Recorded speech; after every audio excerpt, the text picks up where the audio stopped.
What's up everybody, welcome to Slow Mo Laboratory. And today we're gonna pop some popcorn and film it in super slow motion. But, you know, oil popping, I better get some safety for that. Don't wanna get it in your face, do you?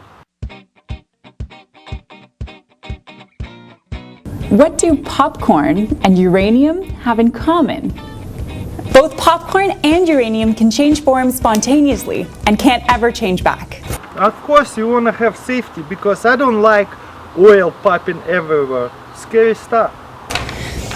In uranium we call it radioactive decay, but with popcorn we call it snack time.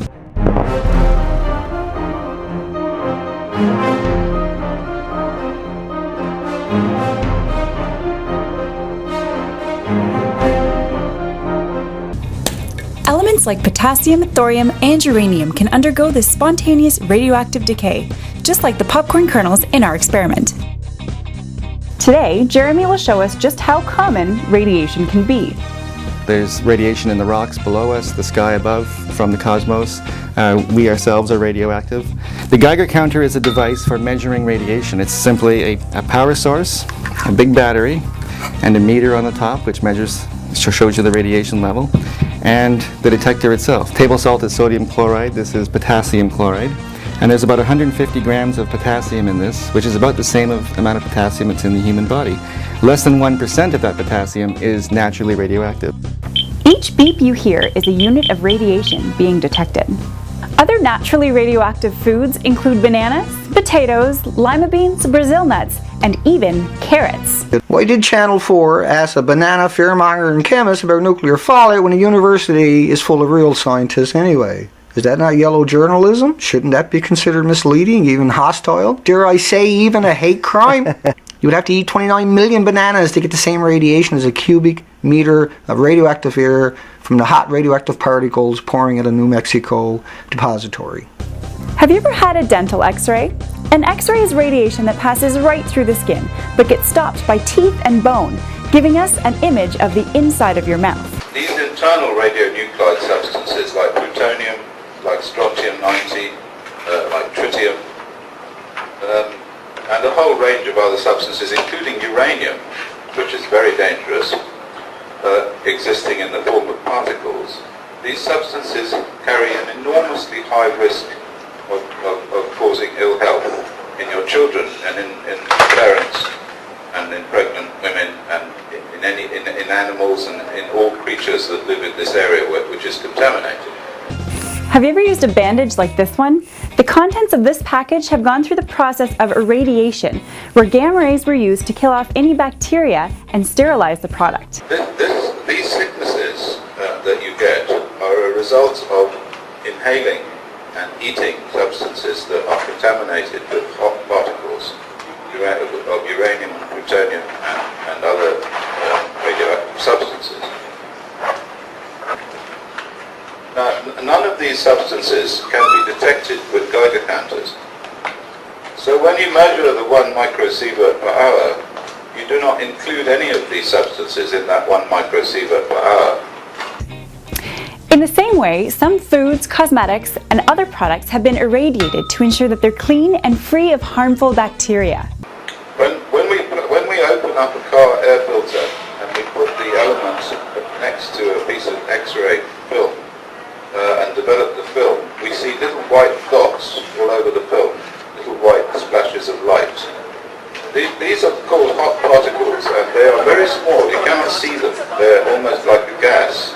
And if they're inside the car filters, because the car breathes air, this is the same as people breathing air. They will be inside the people, inside the lungs, inside the nose, inside the gut, and they will be causing significant harm.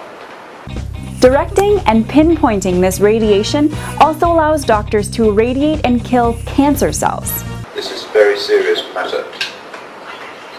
In the last 20 years, an enormous amount of scientific evidence has emerged from people who were exposed to the Chernobyl radiation, which is very similar to the Fukushima radiation.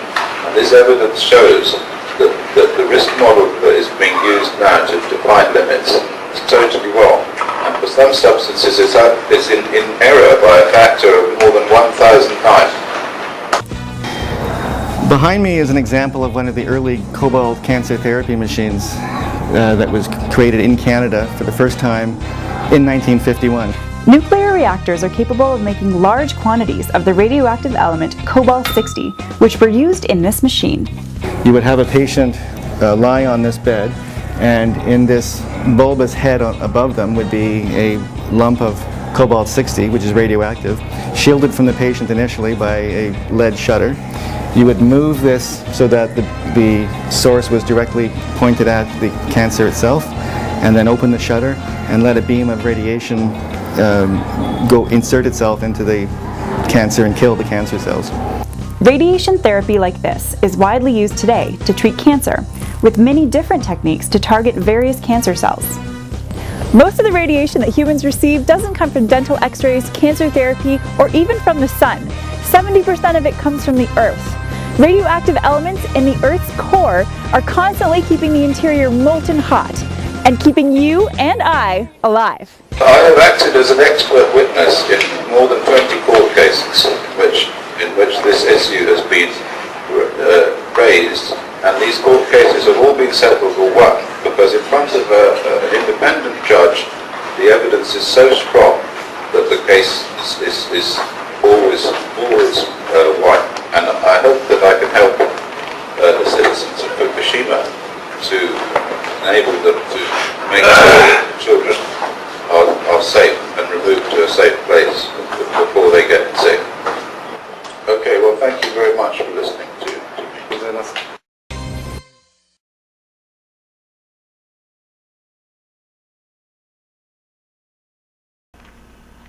What they should be looking for is uranium-238, because that is the bulk of the waste and is the real issue. And because they had a fire, no one will get back in there, ever.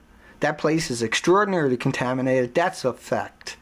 Unless they hire the homeless like they do at Fukushima. So ask yourself, why are they mudraking the good names of bananas? What did bananas ever do to them? It should fall under hate speech laws because, damn it, bananas are people too.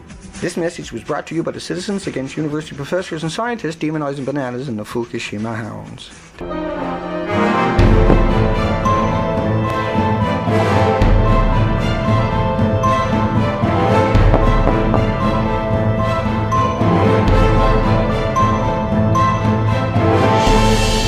Well, that's pretty much it. What do you think? I think it was pretty epic how it's like you can see how it's opening, exploding and opening inside, and you know, I'm amazing. I'm glad I wasn't the one burning it, so I didn't get it on my face like you did. Yeah, I got some on my skin, and oil, burning oil hurts. Give us some thumbs up, subscribe, and as always, See you next time.